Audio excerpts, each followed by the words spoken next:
ለፀጉራችን በነፃ ልናደርግለት የምንችለው ማሳጅ ነው። ፀጉራችን ማሳጅ ማድረግ ብዙ ጥቅም ይሰጣል። አንደኛ የደም ዝውውር ሁላችንም እንደምንሰማው ሁሉ እንደሚባለው የደም ዝውውር እንዲፋጠን በደም ዝውውር እንዲካሄድ እዛ ላይ ያደርጋል። የደም ዝውውር አለ ማለት የሚዘዋወረው ደም ኦክሲጅን የያዘ ነው፣ ኒውትሪንት የያዘ ነው። እዛ አካባቢ ላይ የሚያስፈልገው ነገር በፍጥነት እንዲያገኝ። የተዳከመ ፎሊክል ወይም ፀጉራችን የሚወጣበት ቀዳዳ የተዳከመ ከሆነ ደግሞ ያን ቦታ ያነቃቋል፣ ስቲሙሌት ያደርገዋል። ያ ደግሞ ቀጥታ ለፀጉር እድገት አስተዋጽኦ ያደርጋል። ሌላው ማሳጅ የሚጠቅመን ዘና እንላለን። አስተውላችሁ ከሆነ ማሳጅ ምናምን ስታደርጉ ፀጉራችሁን የሆነ ሪላክስ የማድረግ ነገር ይሆናል፣ ደስ የሚል ነገር አለው። ስለዚህ ሁለት ስሜት በአንድ ጊዜ ኤግዚስት አያደርግም። መጨነቅና መዝናናት እኩል አይሄዱም አይደለ?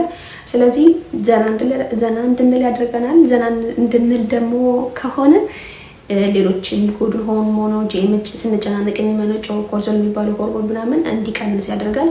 አሁንም ለፀጉራችን እድገት አስፈላጊውና ጥሩ የተስማማ አየር እንፈጥራለን ማለት ነው። በዛ መጠን ለፀጉራችን እድገት አስተዋጽኦ ያደርጋል። ማሳጅ ማድረግ ደግሞ የምንችለው በነፃ ነው። እጃችን ብቻ በመጠቀም ጥፍራችን ሳይሆን የውስጣችን ጣታችንን በመጠቀም እንደዚህ ያደረግን ሌላም ነገር እያደረግን ሊሆን ይችላል። ወይ የሆነ ነገር እያየን ወይ እየሰማን ምናምን ነገር ማድረግ የምንችለው ተጨማሪ ጊዜም አይጠይቅም። በቀን ቢያንስ ለ2 ደቂቃ 10ም 5ም 15 ደቂቃ ማድረግ እንችላለን። ግን ቢያንስ ለ2 ደቂቃ ብናደርግ ፀጉራችን በደንብ ይጠቀማል። የተቀባነው ነገር በደንብ ዘልቆ እንዲገባ ይረዳናል። በጣም ብዙ ጥቅሞች አሉት። ማሳጅ ማድረግ ምንም ወጪ የለውም። ለፀጉራችን ግን በጣም ይጠቅማል። ሌላኛው ደግሞ ደግ መሆን ነው። ለፀጉራችን ደግ መሆናችንን የምናሳይበት የተለያየ መንገድ አለ። ይሄ የምናደርግ የምንችለው በነፃ ምንም አይነት ወጪ የለውም። ደግነታችንን የምናሳየው አንደኛ ስናበጥረው ጀምሮ በጣም ተጠንቅቀን እንዳይረግፍ ወይ እንዳይሰበር በእጃችን እያፍታታን ወይ ደግሞ ተጨማሪ ሌሎች ምርቶች መጠቀም ካለብን ወይ ምርቶችን ወይ ደግሞ ቤት ውስጥ የሚሰሩ ነገሮች እንደ ተልባ ወይ ሬት ወይም ውሃ ሊሆን ይችላል፣ ውሃና ኮንዲሽነር ቀላቅለን ሊሆን ይችላል። ቀድመን ፀጉራችን ላይ ስፕሬይ አድርገን ከተያያዘ ቀጥታ ሻምፖ ለማድረግ ፕሬፑ ማድረግ ማፍታታት ምናምን ይሄንን ደግነታችን የምናሳይበት መንገድ ነው። በዛም ማለት በዚህም ፀጉራችን የምንከባከበት መንገድ አለ። ግን እያስተዋልን ካደረግን የበለጠ ማድረጋችን ካልቀረ እያስተዋልን የምናደርገው ከሆነ ፀጉራችን እድገቱ ተጠቃሚ እንዲሆን ለፀጉራችን እድገት በደንብ እንዲረዳ ይሆናል ማለት ነው።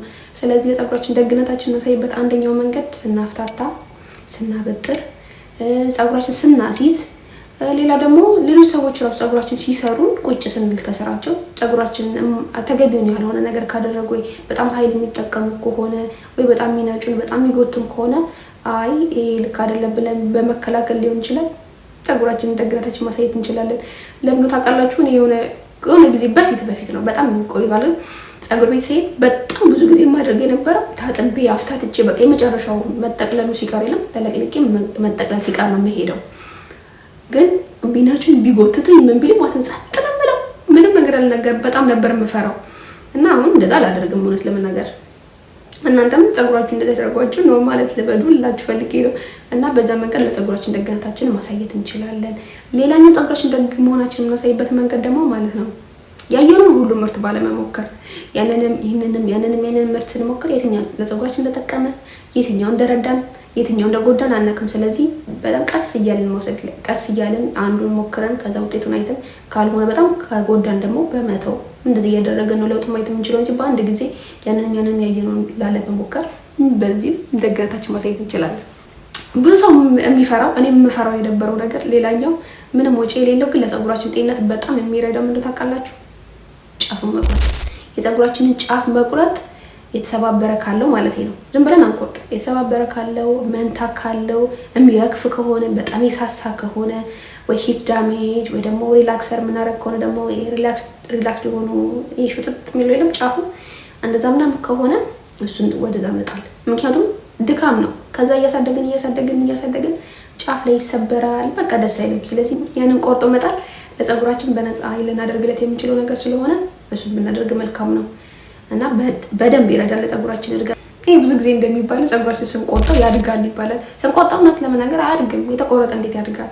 ብቻ ግን ከላይ የምንለፋው ወይ ከውስጥ የሚወጣው ይሄ እየሄደ ጫፍ ላይ ስለማይሰበር ማየት እንችላለን፣ እድገቱ ማየት እንችላለን። በዛ ላይ ደግሞ አንድ አይነት ስለሚሆኑ ስናስይዘውም ስንሰራውም ወይ ደግሞ ከርል ስናደርገው ምናምን ያምራል። ጫፉ አንድ አይነት ከሆነና ከተቆረጠ ከዛ ሲያድግ ራሱ የሆነ ደስ የሚል ይሆናል፣ የሆነ ሞላ ነገር ይላል። ስለዚህ ጫፉን መቁረጥ በጣም ጥቅም ያለው ነገር ነው። በዛ ላይ በነፃ ነው ራሳችሁ መቁረጥ ይችላል። ይሄን በጣም ብዙ ጊዜ የሚባል ነገር ነው፣ ግን እደግመዋለሁ። በጣም አስፈላጊ ነው። ውሃ መጠጣት በጣም ወሳኝ ነው። ውሃ መጠጣት በቃ እኔም የተወሰነ ጊዜ ሞክረዋለሁ፣ የተወሰነ ጊዜ አስኬደውና ከዛ በኋላ ደግሞ እረሳዋለሁ፣ እሞክረዋለሁ። በጣም የምታገልበት ነገር ነው፣ ግን በጣም እንደሚጠቅም አውቃለሁ። አብዛኛው ሰውም እንደሚጠቅም ያውቃል፣ ግን አናደርገውም። ስለዚህ በተቻለ መጠን ራሳችንን ቻሌንጅ ማድረግ የተወሰነ ትንሽ ይሁን የለም ሮማንቲሳይዝ ማድረግ ምናምን ነገር በቃ የምንጠጣበትን ኩባያ በማሳመር ሊሆን ይችላል፣ ወይ ደግሞ ቁጥር ምናምን ያለበት መጠጫ አለ የሆነ ሞቲቬት ያደርገናል። እዚህ ሰዓት ላይ ይሄን አልጠጪ፣ እዚህ ሰዓት ላይ ለጠጪ ምናምን የሚለን ወይ እንደሱ አይነት ኩባያ መጠጫ ደግሞ በማግኘት ሊሆን ይችላል። የምንጠጣበት ነገር ውስጥ ደግሞ ወይ ሎሚ ወይ ደግሞ ኪከምበር ምናምን በመጨመር ሌሎች ነገሮች ትንሽ ውሃውን ጣዕሙን እንድንረሳው የሚያደርጉ ነገሮች እነሱ ምናምን እየጨማመር ምናምን ውሃ ብንጠጣ በጣም ተጠቃሚ እንሆናለን። ምክንያቱም ውስጥ ላይ ሃይድሬትድ ካልሆነን ከላይ 30 ቅባት ብንቀባ እንደው ወደ ውጭ ይፈሳል ዝም ብሎ እንጂ ጸጉራችን ላይ ዘልቆ ጸጉራችን በጣም ይወዙ ምናምን የሚያስብል አይነት ነገር ወይ ደግሞ የተስማማው አይነት ነገር ሆኖ አይታይም። ስለዚህ ከውስጥ በጣም ሃይድሬትድ መሆን አለብን። ሌላኛው ይሄ ቪዲዮ እያያችሁ ከሆነ ምናልባት ሌሎች ቪዲዮዎችን ማየት ትችላላችሁ ብዬ አስባለሁ። ስለዚህ ልናደርገው የምንችለው ለጸጉራችን በጣም የሚጠቅመን ነገር ራሳችን ማስተማር ነው። እኔ እናንተ ጋር ቁጭ ብዬ በድፍረት ይሄን ነገር የማውቀው ነገር ሼር ያማደርጋችሁ የሆነ ሰዓት ላይ በጣም ከረጅም ዓመታት በፊት ራሴን አስተምሬ ነው። በጣም ብዙ ቪዲዮዎች አይ ነበር። በጣም ማላልፈው ቪዲዮ የነበረው የጸጉር ቪዲዮዎች፣ እንደዚህ የጤና ቪዲዮዎች ምናምን በጣም ደስ ይሉኛል እና ቁጭ ብዬ ፍላጎት ስለነበረኝ ነው እንጂ በዚህ ሰዓት እንደዚህ እጂ ለሰዎች ሼር አደርጋለሁ ብዬ ስላሰብኩ አልነበረም። ብቻ ግን ራሴን ማስተማሪ በጣም ጠቅሞኛል።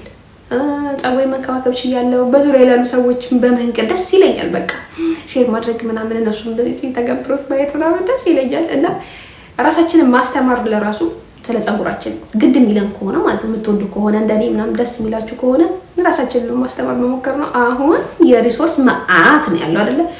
ስለዚህ የፈለግነውን ነገር እያነሳን ማንበብ እንችላለን። የፈለግነውን ቪዲዮ ማየት እንችላለን። ራሳችንም ከፈለግን ደግሞ የምናውቀው ከሆነ እንደዚህ ክሬት እያደረግን ለሰዎች ሼር ማድረግ እንችላለን። ስለዚህ ራሳችንን ማስተማራችን በጣም አስፈላጊና ሞራልስ በነፃ መደረግ የሚችል ነገር ነው። ሌሎች ቪዲዮዎችን በምናይበት መጠን ወይ በምናይበት ዳታ እንትኖችን ማየት እንችላለን ማለት ነው። የጸጉር ቪዲዮዎችን ወይ ደግሞ የምትፈልጉትን አይነት ቪዲዮዎች ማየት እንችላለን። ስለዚህ ራሳችንን ማስተማር ነው ሀሳቡ ለማስቀመጥ የፈለኩት። ራሳችንን ማስተማር ሌላ ለጸጉራችን ልናደርግለት የምንችለው ነገር ነው። ሌሎች ሊኖሩ ይችላሉ። ክፍል 2 ብዬ ልቀጥል እችላለሁ። ለአሁኑ እዚህ ጋር ቆማለሁ። እናንተ ሀሳባችሁ ለጸጉራችሁ ምንም ሳታወጡ ያደርጋችሁለት ነገር ካለ ብታጋሩኝ በጣም ደስ ይለኛል። ሰብስክራይብ ማድረጋችሁ እንዳትረሱ። በዚህ ቪዲዮ ሳይሆን በዚህ ቻናል ብዙ ነገር ስለ ጸጉር እናወራለን፣ ገና እንማማራለን እና ሰብስክራይብ አድርጉ እንዳትጠፉ። ቻው